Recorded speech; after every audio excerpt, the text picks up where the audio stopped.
Assalamualaikum warahmatullahi wabarakatuh. Baiklah, kami dari kelompok 5 akan mempresentasikan hasil diskusi kami yang berjudul Sistem Otot. Sebelumnya, saya ingin memperkenalkan anggota kelompok saya. Yang pertama, Aldi Yunasril dengan NPM 22005, yang kedua, Arum Puspita 22010, yang ketiga, Desri Nurhayati 22015, yang keempat, Elsa Kurnia 22020, yang kelima, Faulia Angela 22025, yang keenam, Habib Rizik 22030, yang ketujuh, Jessica Putri 22-035, yang kedelapan, Latifah Fauziah 22-040, yang ke-9, Melvinta Denai 22-045, yang ke-10, Nabila Anzala 22-50. Apa itu definisi otot?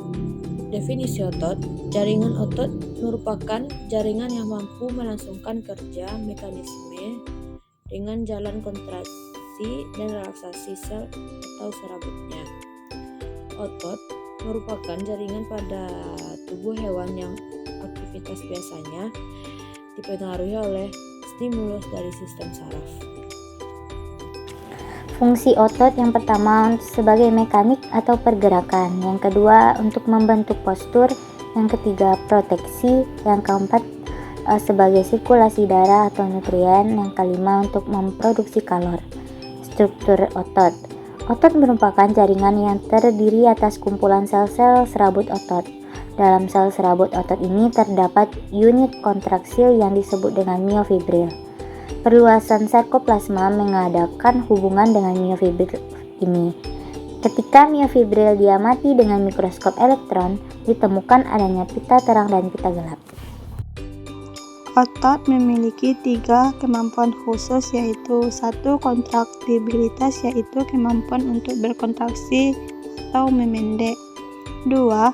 Ekstensibilitas, yaitu kemampuan untuk melakukan gerakan kebalikan dari gerakan yang ditimbulkan saat kontraksi.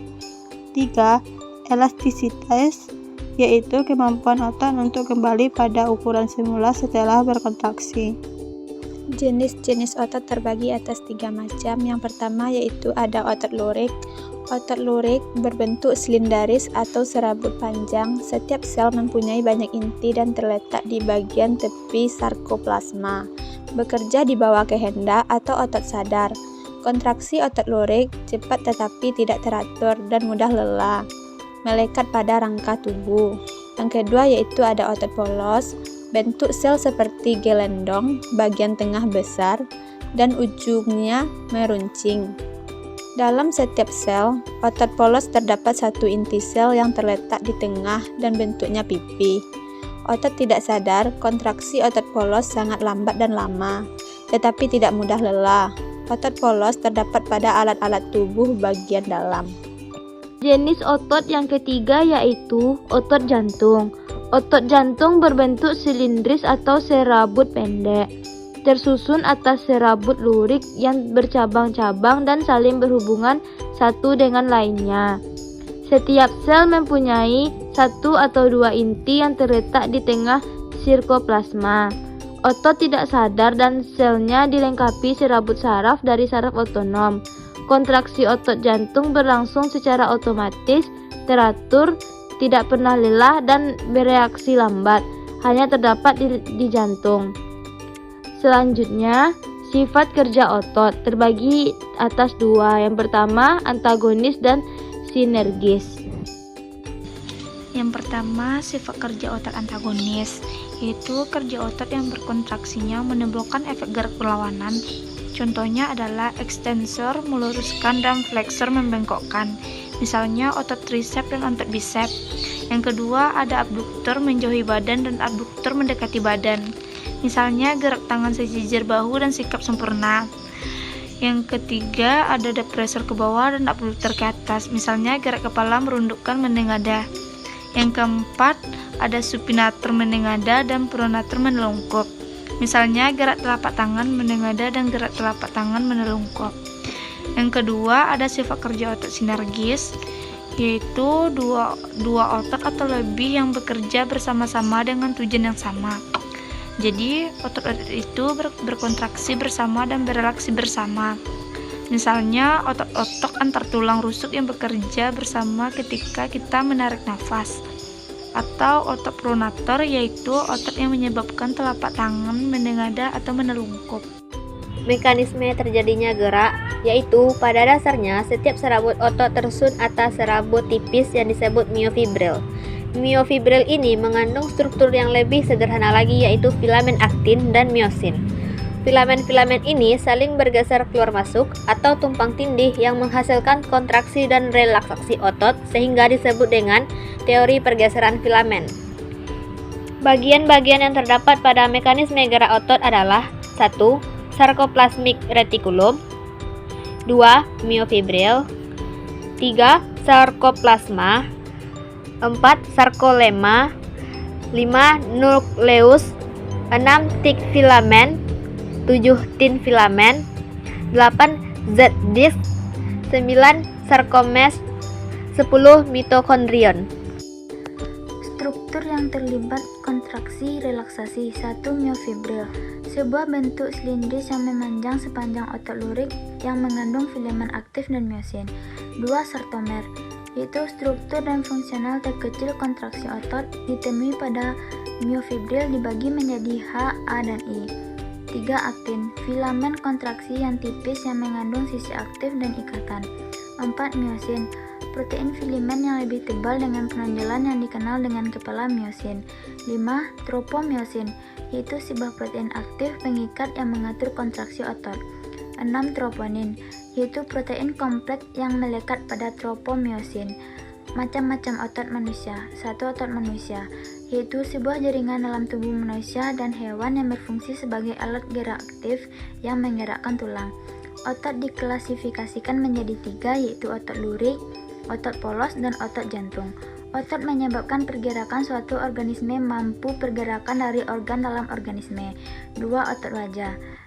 3. Otot perut, yaitu bagian dari tubuh kita yang berada di sekitar tulang dada dan tulang rusuk yang menyatu hingga ke bagian pinggul. 4. Otot lengan. Bisep brachii adalah otot besar yang terletak pada permukaan anterior lengan. The brachialis letaknya mendalam pada otot bisep brachii. Otot ini paling kuat di fleksor lengan pada sendi siku. The brachioradialis menyebabkan fleksor lengan pada sendi siku, terutama ketika gerakan sangat cepat diperlukan atau ketika berat diangkat perlahan selama fleksi lengan. Trapsi brachii adalah otot besar yang terletak pada permukaan posterior lengan. The anconeus adalah otot kecil yang terletak di bagian lateral aspek posterior siku yang membantu triceps brachii dalam memperluas lengan pada sendi siku. 5. Gangguan pada sistem otot. Yang pertama, distrofi otot adalah penyakit genetik yang merusak serat otot. Gejala-gejala penyakit distrofi otot termasuk kelemahan, kehilangan mobilitas, dan kurangnya koordinasi. Distrofi terjadi sejak anak-anak di mana lebih dari 50.000 orang Amerika menderita dengan salah satu dari 9 bentuk penyakit yang dapat terjadi setiap saat dalam kehidupan seseorang dan belum ada obatnya. 2. Fibromyalgia adalah gangguan kronis yang ditandai dengan nyeri otot yang luas, kelakuan, kelelahan, dan nyeri di daerah tertentu. Sementara ini adalah penyakit sulit untuk menentukan dan mendiagnosa dan dapat meniru banyak masalah medis lainnya. Telah memperoleh penerimaan sebagai masalah kesehatan yang dikenal selama 8 dekade terakhir. 3. Atrofi, penurunan fungsi otot karena otot mengecil atau kehilangan kemampuan untuk berkontraksi. Gangguan ini dapat disebabkan oleh penyakit pyeonylitis, yaitu penyakit yang disebabkan oleh virus. Otot yang mengalami atrofi akan mengalami pengurangan ukuran sampai 25% dari ukuran semula. 4. Hipertrofi, otot yang berkembang menjadi lebih besar dan kuat. Hipertrofi disebabkan aktivitas otot yang kuat sehingga diameter serabut-serabut otot membesar. 5. Tetanus. Penyakit yang menyebabkan otot menjadi tegang secara terus-menerus karena adanya infeksi bakteri tetanus yang berbentuk basil. Bakteri ini masuk melalui luka yang terdapat pada tubuh. 6. Hernia abdominalis. Sobeknya dinding otot abdominal sehingga usus turun ke bawah dan memasuki bagian sobekan tersebut. 7. Miastenia gravis.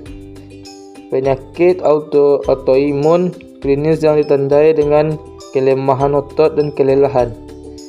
Sebuah rincian sambungan neuromuskular menyebabkan otak kehilangan kontrol dan otot-otot ini mengalami tanda dan gejala termasuk kelopak mata terluka, kesulitan menelan, kelelahan otot, kesulitan bernapas, ketidakmampuan untuk mengontrol ekspresi wajah. 8. Kram atau kejang otot.